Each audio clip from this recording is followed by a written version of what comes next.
Vivekananda Educational Institutions is a gateway to quality higher education. Admissions open now. தண்டை நிறுத்த அறிவிப்புக்கு பிறகு பாகிஸ்தான் அத்துமீறி தாக்குதல் நடத்திய நிலையில் முப்படைகளின் அதிகாரப்பூர்வ செய்தியாளர் சந்திப்பு நடைபெற்றது. சுமார் 1 மணி நேரம் 11 நிமிடங்கள் இந்த செய்தியாளர் சந்திப்பு நீடித்தது. இதில் ஆபரேஷன் சிந்தூர் நடவடிக்கை தொடர்பாக முப்படை அதிகாரிகள் மிக நீண்ட விளக்கத்தை அளித்தனர். அதேபோல செய்தியாளர்களின் கேள்விக்கும் அவர்கள் விரிவாக பதிலளித்திருக்கிறார்கள். பாகிஸ்தான் இன்றிரவு மீண்டும் அத்துமீறி தாக்குதல் நடத்தினால் கடுமையான விளைவுகளை சந்திக்க நேரிடும் என்ற எச்சரிக்கையையும் முப்படை அதிகாரிகள் கொடுத்திருக்கின்றனர். தொடர்ச்சியாக நேற்று இரவு சண்டை நிறுத்த அறிவிப்புக்கு பிறகு பாகிஸ்தான் ட்ரோன் தாக்குதலில் ஈடுபட்டது. இதற்கு இந்திய படைகள் தரப்பில் தக்க பதிலடி கொடுக்கப்பட்டது. இந்த நிலையில் இன்று முப்படை அதிகாரிகள் செய்தியாளர்கள் சந்திப்பில் தாக்குதல் நடவடிக்கை தொடர்பாக மிக நீண்ட விளக்கத்தை கொடுத்திருக்கின்றனர். செய்தியாளர்களின் கேள்விக்கும் அவர்கள் விரிவான விளக்கத்தை கொடுத்திருக்கிறார்கள். இந்திய படைகளின் தாக்குதலில் 100 பயங்கரவாதிகள் கொல்லப்பட்டிருப்பதாகவும் அதே நேரம் பாகிஸ்தான் ராணுவம் தரப்பில் 40 வீரர்கள் வரை கொல்லப்பட்டிருப்பதாகவும் இந்திய முப்படை அதிகாரிகள் தெரிவித்திருக்கின்றனர். இது தொடர்பாக பேசுவதற்காக ஓய்வு பெற்ற ராணுவ அதிகாரி பாஸ்கரன் நம்முடைய இணைந்திருக்கிறார். பாஸ்கரன், முப்படை அதிகாரிகளோட செய்தியாளர் சந்திப்பை நீங்க பார்த்துருப்பீங்கன்னு நினைக்கிறேன். இதுல ஒரு முக்கியமான ஸ்டேட்மெண்ட்டை சொல்றாங்க. ஆபரேஷன் சிந்தூர் நடவடிக்கை சற்றும் போருக்கு சளைத்தது அல்ல அப்படின்னு சொல்றாங்க.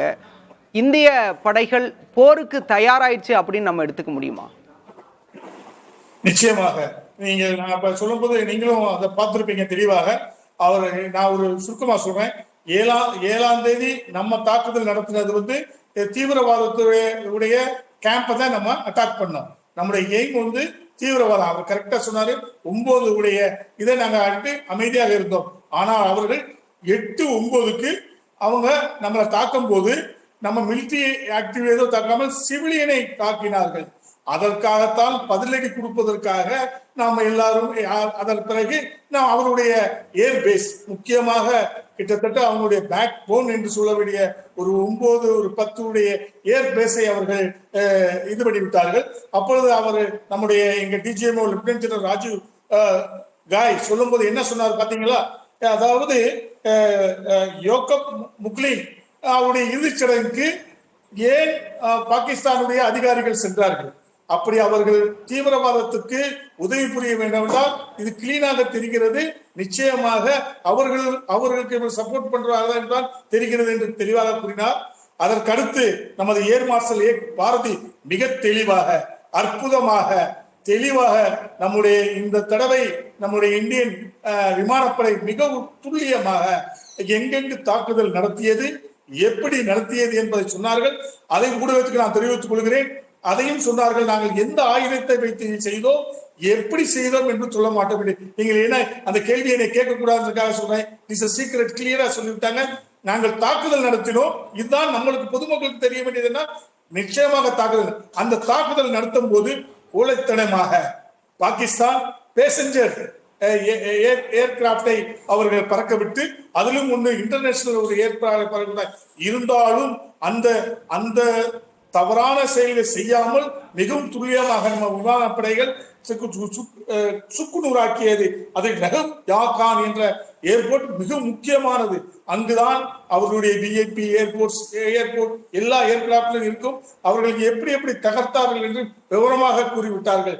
கர்னல், நீங்க குறிப்பிட்டது போல விமானப்படை மிக துல்லியமா தாக்குதல் நடத்திருக்கு அப்படிங்கறத நம்ம புரிஞ்சுக்க முடியுது. அதுலயும் பாகிஸ்தானோட தலைநகர் இஸ்லாமாபாத்தில் இருக்கக்கூடிய ராணுவ நிலைகள் மீதுமே தாக்குதல் நடத்தப்பட்டிருக்கிறதா முப்படை அதிகாரிகள் சொல்லியிருக்காங்க. இந்த தாக்குதல் அப்படிங்கிறது இந்தியாவோட கை ஓங்கி இருக்கு. இந்தியா தக்க பதிலடி கடுமையான பதிலடி கொடுத்திருக்கு அப்படின்னு நம்ம பார்க்கலாமா? பதிலடி இல்ல, தகுதியான இல்ல. இது அவர்கள் எதிர்பார்க்காத அடி. பாகிஸ்தானுக்கு இல்ல, உலகமே வியக்கும் அளவுக்கு செய்து காட்டி இருக்கிறது. ஏனென்றால் யோசிக்க வேண்டிய விஷயம், தார்கெட்டை மட்டும்தான் தாக்குதல் செய்ய வேண்டும். அக்கம் பக்கத்தில் இருக்கிற எந்த டேமேஜும் இல்லாமல் துல்லியமாக அவர்கள் எங்க எய்ம் பண்ணார்களோ அங்குதான் தாக்குதல் நடத்தினார். இந்த செயலில் நிச்சயமாக நம்முடைய இந்திய விமானப்படை ரொம்ப துல்லியமாக நடந்தது. அதே சமயத்தில் vice admiral AK. Pramod sir கப்பல் படைக்காரர்கள் ரொம்ப துல்லியமாக அவர்களுடைய பங்கு என்னென்றால் பாகிஸ்தானுடைய எங்கெங்கே ஏற்பட வர்றது கிளீனாக இன்டிமேஷன் கொடுத்து கொண்டே இருக்கிறதுனால தான் ஏர்போர்ட் துல்லியமாக செயல்பட்டது. அவர்கள் டோட்டல் அரபிக் கடலை டாமினேஷன் பண்ணி இருந்தாங்க. ஏன்னா ஏர் பேஸ்ல எதுவும் வரக்கூடாதுக்காக total Arabic is control by our naval.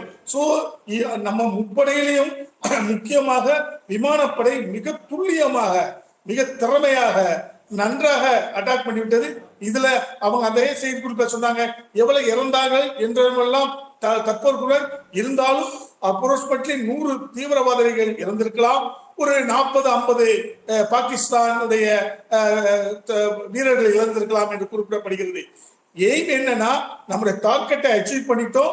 எத்தனை இழப்பு என்பது அவர்கள் தான் கூட வேண்டும். இருந்தாலும் நம்முடைய சோர்ஸ்ல நம்ம பண்ணியாச்சு. அதே சமயத்தில் அவர்கள் தாக்கினதிலும் நம்மளுக்கும் இழப்பு என்பது கிட்டத்தட்ட ஒரு 5 வீரர்களை நாம் இந்திய வீரர்களை இழந்திருக்கிறோம். கிட்டத்தட்ட ஒரு 50 அப்பாவி மக்களை இழந்திருக்கிறோம்.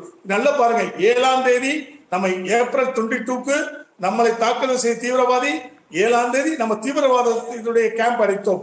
ஆனால் அதற்கு மாறாக கோழைத்தனமாக மிகவும் மோசமாக நம்மளை சிவிலியனோட டார்கெட் பண்றதுக்காகத்தான் அப்பையும் நம்மளுடைய இந்தியா அவர்களுடைய சிவிலியன் ஏரியாவை தாக்குதல் இல்லாமல் மிலிட்டரி இதை காட்டுகிறது. ஃபர்ஸ்ட் இந்தியாவுடைய எய்ம் என்னன்னா, நாங்கள் தீவிரவாதத்தை இருக்கிறோம் என்று காட்டுது. நன்றி கர்னல், உங்களுடைய கருத்துகளுக்கு. Vivekananda Educational Institutions is a gateway to quality higher education. Admissions open now.